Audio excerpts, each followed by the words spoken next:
మా ఇళ్లలో మేకప్ వేసుకోవటాలు, లిప్స్టిక్లు పూసుకోవటాలు, నగలు దిగేసుకోవటాలు, సైడ్కి వెళ్ళి ఉత్తుత్తి మీటింగ్లు పెట్టుకోవటాలు, చూసి వెళ్ళి తర్వాత ఫోన్ చేస్తా అంటాలు లేవు. ఇదిగో పాప, పాప అదిగో అబ్బాయి, చూసుకోండి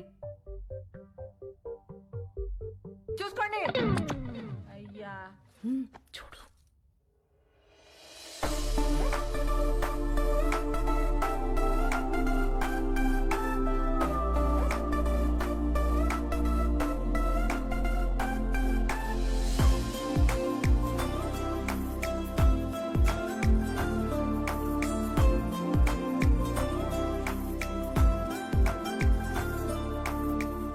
చూసుకున్నా చాలు గాని ఇంతకే ఏం చేస్తా?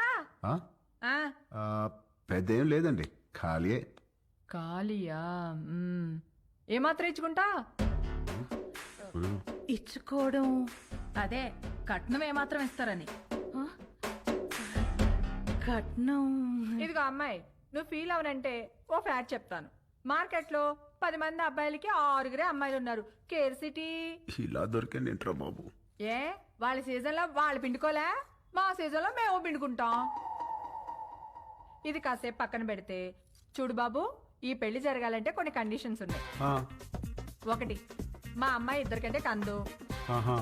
2, నైట్ 9 కల్లా పడుకుంటది, లేపితే ఊరుకోను. 3, పొద్దున్న 6 కల్లా లేచి కాఫీ అంటది. పెట్టడం వచ్చా? రాదండి. నేర్చుకో. పొద్దున్నే 9 కల్లా జిమ్కి వెళ్తది. ఈ సైజు బాటిల్లో లెమన్ జ్యూస్ తాగుద్ది. తీయడం వచ్చా? రాదండి. నేర్చుకో. అప్పుడప్పుడు అలుగుద్ది. బతిమాలడం వచ్చా? రాదండి. నేర్చుకో. సపోజ్ పెళ్ళయ్యాక ఫ్యూచర్ బోర్ కొడుతుంది కదా అని దేని కాలింగ్ బెల్ అయినా నొక్కావనుకో, నీ బెల్లి పగులుద్ది. ప్రిపేర్డ్ గా ఉండు. పొరపాటున వాట్సాప్ లో దేనైనా కెలికావనుకో, ఫేస్బుక్ లో పెట్టుకోవడానికి నీకు ఫేస్ ఉండదు. ప్రిపేర్డ్ గా ఉండు. మా అమ్మ